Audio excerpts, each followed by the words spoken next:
Salam alaikum tout le monde et salut à tous, c'est Tonton du Bled. Aujourd'hui les gars, on se retrouve pour la suite et on va parler de la circoncision. Chez nous les arabes on appelle ça le Tahor les gars. Chez vous c'est peut-être gore de couper la peau du gland. Bon bien sûr on coupe pas le gland les gars, contrairement à certains ils pensent qu'on coupe tout le zizi. Non les gars, on coupe pas le zizi, on le laisse tranquille les gars. On coupe juste le bout du gland pour que ça soit on va dire plus propre et en même temps c'est dans notre religion, on se doit de faire ça. Bref les gars, en tout cas pour certaines personnes ça va être gore de couper le bout du gland, enfin le bout du gland, le bout de la peau du gland. Mais pour nous, les arabes, on le fait. Nous, chez nous, les arabes, on kiffe couper du gland, les gars. Tous les années, il y a un gland qui se coupe. C'est obligatoire, s'il n'y a pas de gland qui se coupe, il y a un problème. Bref, les gars, je vais vous expliquer un tout petit peu en détail comment se passe cette fête. Tout d'abord, déjà, la famille commence un tout petit peu à te dire que voilà, tu vas passer, tu vas être comme le grand frère, tu le zizi, on va te, voilà, on va te couper et tout ça. Toi tu commences à avoir peur parce que tu es petit, tu sais pas ce qui va t'arriver et tout ça. Tu te dis ouais, qu'est-ce qu'ils vont me faire et tout.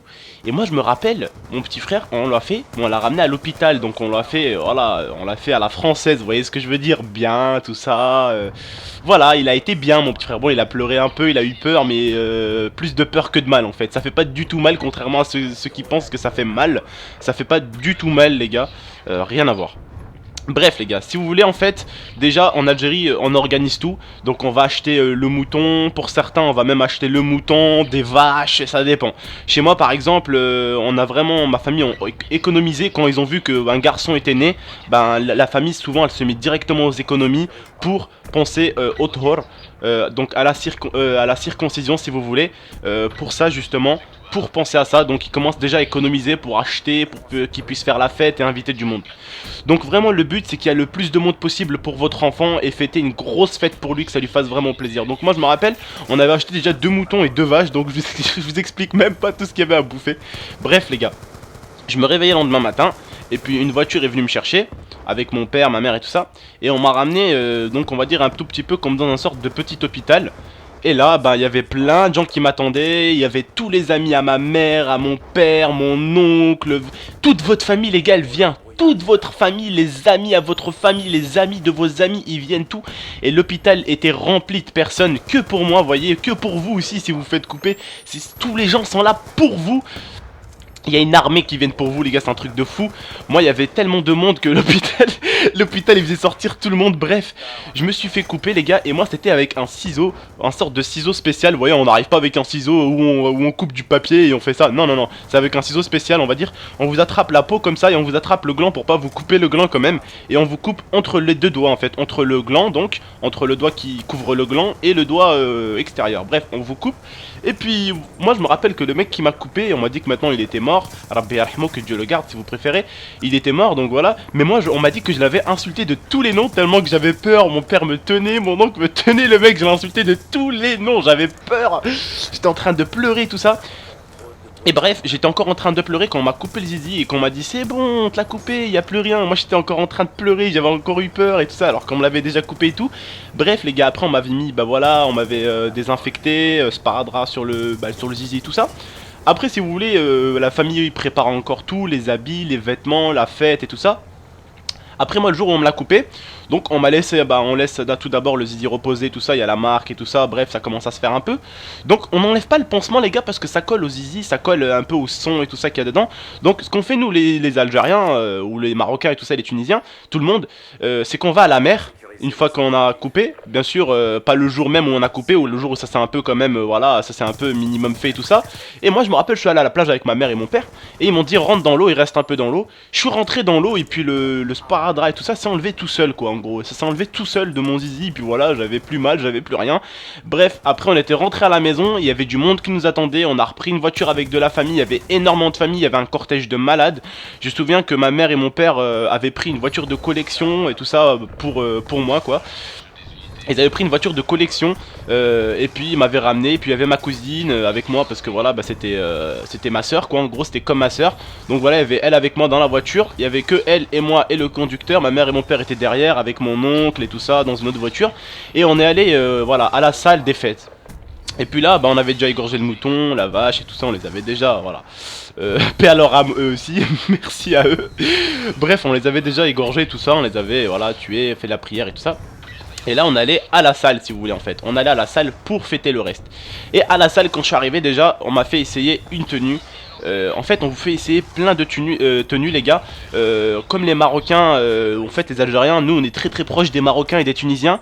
Donc quand on fait le tour, quand on fait la circoncision justement, ben en fait on doit essayer un peu les vêtements de tous les pays arabes, vous voyez, pour passer bien devant les invités. Et moi ben, j'avais plusieurs vêtements, j'avais notamment des vêtements tunisiens. Donc je me suis changé au début, je me suis mis en vêtements algériens, au début normal, vêtements voilà simple algérien, rouge et tout. Après ma mère elle m'a dit allez viens et tout ça, il y avait bon, il y avait la fête, il y avait les gens, il y avait la musique. Ma mère elle venait me chercher, il y avait du monde dans la salle et tout. Elle venait me chercher, elle me disait viens, allez tu te changes encore. Elle me faisait changer après en vêtements un peu saoudiens. Je sais pas si vous connaissez les vêtements saoudiens un peu avec le petit chapeau qui couvre et tout ça, bref, tout ça qui couvre. Et après elle m'a habillé encore en tunisien et en marocain bien sûr. Et après on vous fait essayer plein d'habits, c'est la fête et tout ça. Bref, c'est une fête qui a été énorme. D'ailleurs, moi je me souviens que j'en avais marre de la fête, je m'ennuyais, je m'emmerdais. Donc j'étais sorti en bas et je suis allé à la plage en face et je nageais, mon père il me cherchait. Bref, il m'a attrapé, il m'a engueulé à mort, je m'en rappelle. C'était vraiment des bons souvenirs les gars, essayez vous aussi des fois de, même pour ceux qui n'ont pas forcément fait la circoncision, essayez un peu de vous remettre le passé, tout ça dans votre tête, ça fait vraiment plaisir de penser, au passé, excusez-moi, ça fait vraiment plaisir. Bref, en tout cas aussi il faut faire bien sûr le henna, donc le henné et tout ça, le henné, et bien sûr tous les invités se doivent de donner des sous, donc vous savez comment vous les mettez les sous les gars, vous avez un pantalon et tout ça, vous avez un chapeau et tout, donc soit ils vous mettent tous les sous dans votre chapeau et tout ça, soit ils vous mettent les thunes autour de votre cou, vous savez là où vous avez le t-shirt, ils vous mettent voilà dans votre col, ils vous mettent les billets dans votre col, dans votre chapeau, autour de votre pantalon et vous avez vraiment plein de sous sur vous, c'est un truc de fou. Après bien sûr bah il y a le nez comme je vous ai dit avec les pièces montées, les chanteurs et tout ça.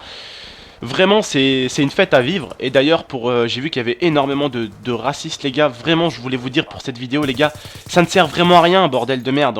Moi je suis peut-être un musulman, vous êtes peut-être des français, mais au final on est tous des êtres humains. Je sais pas, ça ne sert strictement à rien les frères de s'embrouiller, de s'insulter, ça l'arabe, ça le ci, ça le ça. Ça ne sert à rien les gars. Moi je joue au football et j'ai des amis français et c'est des musulmans et ils aiment être musulmans et eux aussi ils l'ont fait comme moi, ils l'ont fait plus vieux, donc forcément quand on est plus vieux ben on a plus peur encore que jeune, il faut pas croire, mais voilà c'est un plaisir d'être musulman comme je suis musulman et fier d'être français aussi, vous voyez ce que je veux dire. Donc ça sert à rien les amis d'être raciste, ça ne sert strictement à rien, c'est vraiment, je sais pas, c'est de l'insulte gratuite derrière un ordinateur, vous voyez ce que je veux dire, c'est gratuit. Voilà, ça n'a rien de dislike pour parce que je suis un arabe ou un marocain ou un tunisien. Je sais pas les gars, réfléchissez un peu, remettez-vous en question. Et il faut, dans la vie, il faut de tout. Voilà, il faut de tout. Il faut des arabes, il faut des français, il faut des espagnols, il faut des allemands. Même si les espagnols ils campent beaucoup, ben on les aime, voilà, c'est tout. C'est pas grave. Vous voyez ce que je veux dire les gars. Voilà, ça c'est un petit conseil de tonton du bled en tout cas. En tout cas les gars, voilà, vraiment ça me fait plaisir de vous faire cette petite série, de vous expliquer un tout petit peu ce qui se passe en Algérie et tout ça. Donc je pense que je vous ferai une petite vidéo pour vous expliquer des autres choses qui peuvent se passer en Algérie notamment, même en France peut-être. Donc voilà les gars, en tout cas j'espère vraiment que vous avez kiffé cette vidéo et que vous avez kiffé le reste. Vraiment le commentary, comme je vous ai dit, il est fait à la va-vite. Vraiment je prends pas du tout, on va pas dire que j'écris tout ça. Je le fais comme je pense, avec le cœur les gars. Voilà, je le fais avec le cœur. Donc voilà les gars, j'espère que vous avez aimé cette vidéo. J'ai répété au moins 20 000 fois voilà et je viens de le répéter maintenant 20 001. Donc voilà. Bref les gars, je vous laisse, je vous dis encore un merci. Et à la prochaine pour la suite les amis. Au revoir et gros bisous à tout le monde et salam.